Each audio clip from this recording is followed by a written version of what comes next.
Hey, thanks for joining us today on Weekday Chat. Today we're going to talk about busyness and a hurried soul and Sabbath and rest and all of those things and how they all interact with each other. We're glad you're here.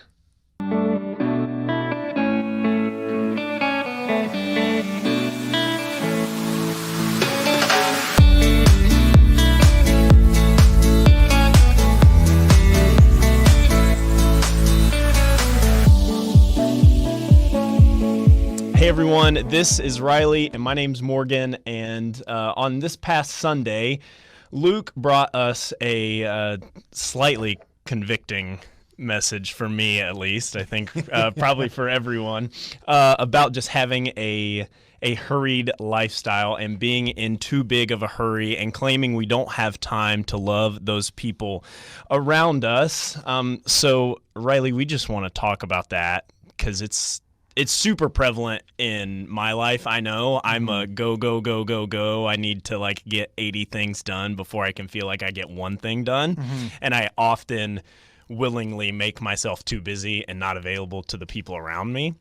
And the fear with just a hurried soul and a pace of life that's completely unsustainable is that we will just distract ourselves into an oblivion and just go, and then we realize we have not been feeding our soul or having any relationship with Jesus whatsoever.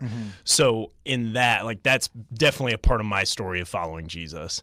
Is that something you resonate with at all? Is that something people resonate with? How do we avoid that kind of stuff? Yeah, I definitely think that's something I struggle a lot with too, because I'm a action-oriented person. I'm an achievement-oriented person. And I think this is a very interesting topic for you and I to be talking about since we're just coming off of VBS. Sure. We don't have to talk about that, though. Exactly. Come on. One of the busiest weeks of the entire year. And then Luke preaches to all of us about busyness. And I'm just like... It was hilarious. Yeah. So... but we get a freebie during VBS, 100%. Right? And Luke was at VBS too, so it's it's all one and the same, right? I just wanted to establish that first. Sure. So, yeah, I think there's an interesting thing about all this. Different people interact with God in different ways. There are some people that they love to interact with God in nature. There are some people who, love to study the Bible, in the deepest way possible. Yeah.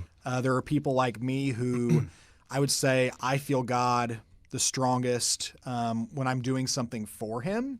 Sure. So if I'm on a mission trip, if I'm doing a Bible study with a friend that doesn't know Jesus, that's when I'm going to feel connected to God the most strongly. Yeah.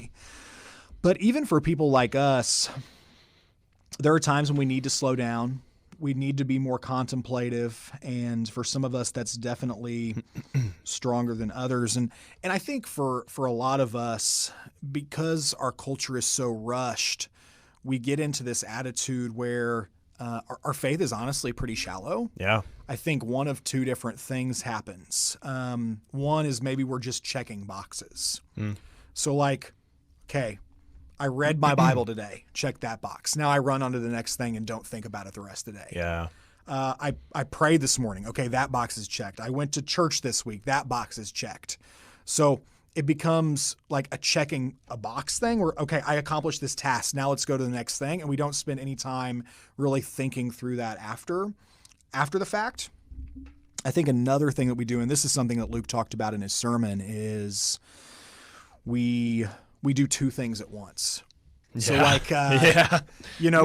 we drive, and while we drive, we pray. Right. For our personal spiritual walk, but also, to just spend time loving people, we do need to slow down. We need to create margin, and we need to have specific times devoted to these things. So the box thing is a really good way to look at it, because we know this real Christian-y word, spiritual formation, this real you don't hear that term anywhere.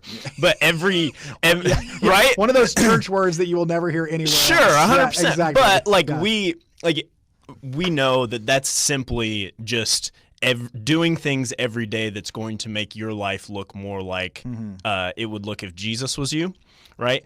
And so that kind of life, spiritual formation cannot happen in a transactional way. Yeah. So there's nothing that I can do that I can just say, oh, well, come on, Jesus. I read my Bible for 5 minutes today. Why am I still super impatient and judgmental? Come on, kid, what are we doing? Yeah. No, like the way of Jesus is a deeply transformative thing that is often a slow and can be strenuous process, if I'm being honest.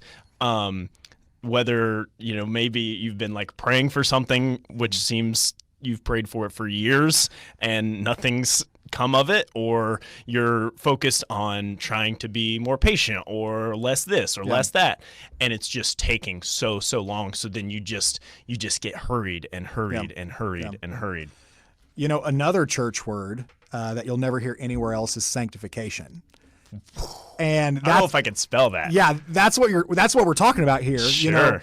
I think there's a lot of people who they become a Christian, they get baptized, and they're like, I'm good. I don't need to do anything else. And that's where sanctification is. Sanctification is the gradual process of transformation. Sure. And I certainly believe that there are some people who dedicate their lives to Christ, and there are just things that are miraculously changed about them. They have an addiction and they just have no desire for that addiction anymore. Or, overnight they're just a changed person. But for the majority of us, that process of transformation is something we really have to work at. And taking time to do these things is certainly a piece of that. Now, that's not to say that we can earn our salvation. 100%. I was going to say the same thing. Yes, that's not what I'm saying. That's by God's grace alone. But we certainly have a role to play in that process of sanctification. We get to be an active partner in the way of Jesus in our community, which how cool is that? So kind of switching from, taking time for ourselves to taking time for others. One of the things Luke talked a lot about was, when we're in a hurry, we just don't have the space to love people. Yeah. So we need to say no to certain things to be able to have that space. Yeah. So elaborate on that. Okay. Yeah. Good luck with this one. Yeah. So okay. So we know a few things are true. And Luke said this. This is not a thing of my own creation. Love takes time, and hurried people have no time. Therefore, hurried people cannot love. Not that they are incapable of it, but if you're living your life at just an incredibly unsustainable pace, you have no margin for love. Think about, Riley, this is going to be a fun exercise for us to do. We're going to feel terrible about ourselves. Think about the times in your marriage with Kayla that you felt like you've treated her the poorest. Right. All those times where you have acted in a way that has had very minimal love, you've probably been in a big hurry. Oh, absolutely. Right? Yeah, you've absolutely. probably been in a big hurry. Whether you're running late. This happened to me 2 nights ago. We were running late for something, and I was just frustrated. And it's not come on, what are we doing? So there's no margin for love when you're just go. Yeah. So then that leads into how do I get more margin? Well, you can only get more margin by creating it. Yeah.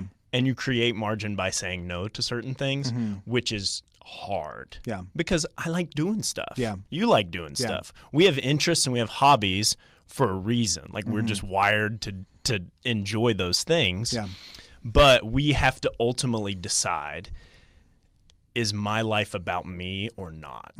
The ultimate call of following Jesus and the ultimate call of the way of Jesus is no, do whatever you want, whatever makes you happy. It's love God and love others. Yeah. Your saying no is different than my saying no. Yeah.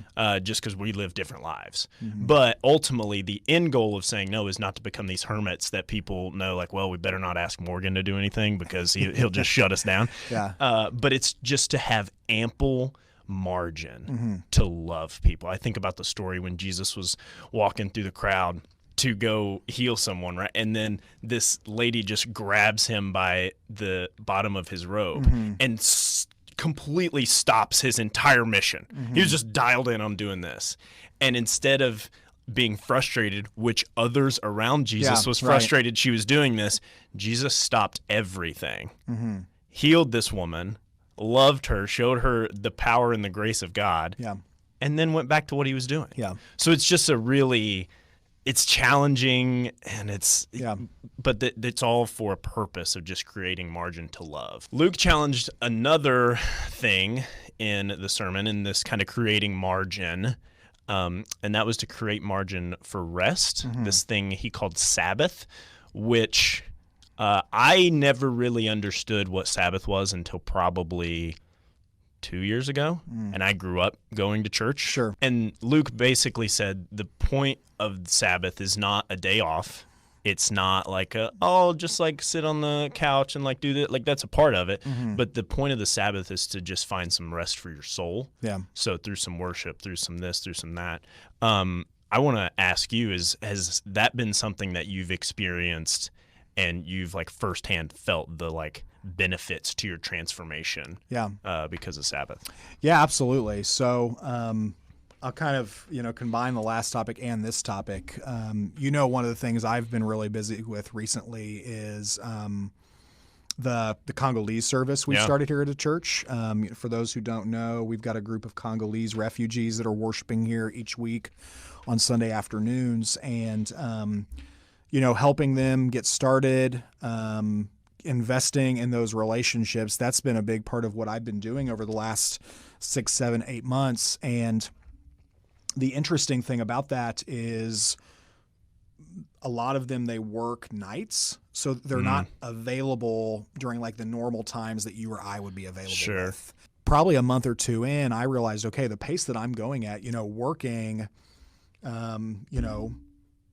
during the week, and then, having their service on Sunday that I tried to go to a lot of the times, and then also spending time with them on Saturdays. Like that's 7 days a week. That's just not, that's not doable. And it's good stuff, right? All good stuff. That's the hardest part about it. So what I've had to do here, which is really difficult for me because I balance a lot of different responsibilities, and some things start to pile up, is I'm having to pick at least an afternoon every week or a morning or something like that, where I'm not going to go to the office. I'm not going to, answer emails, anything like that. I'm just going to go home, spend some time really resting, spending some time with the Lord, kind of decompressing. So that's been a big piece for me. But as far as Sabbath goes, I do think that's something I struggle with. Sabbath has been one of the more impactful, if not the most impactful thing that has come into my life within the past couple of years. And my Sabbath looks a lot different now than it did even 2 years ago, just because life situations change, right? People come in, people come out. But the ultimate bottom line is that Sabbath is almost like this act of resistance. It's this really, it fits the narrative of the way of Jesus so much that like the first will be last and the last will be first. This Sabbath, this day at face value seems like, oh, well, you're just not doing anything but like reading your Bible and like doing things that bring like joy to your soul.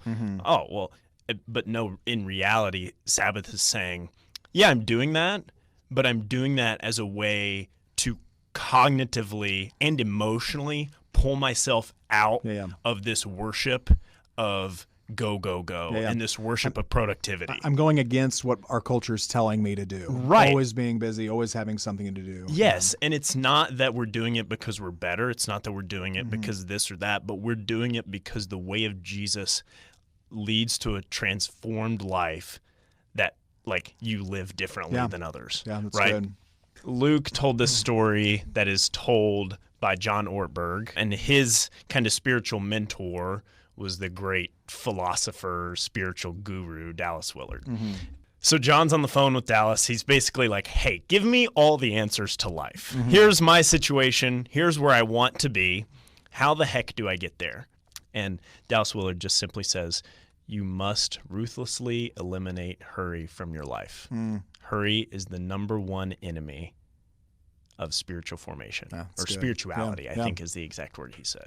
Absolutely. Great. Well, thanks, Morgan. This is really good. Yeah. And thanks, everybody, for watching. I know this is super helpful for me, so I hope it was super helpful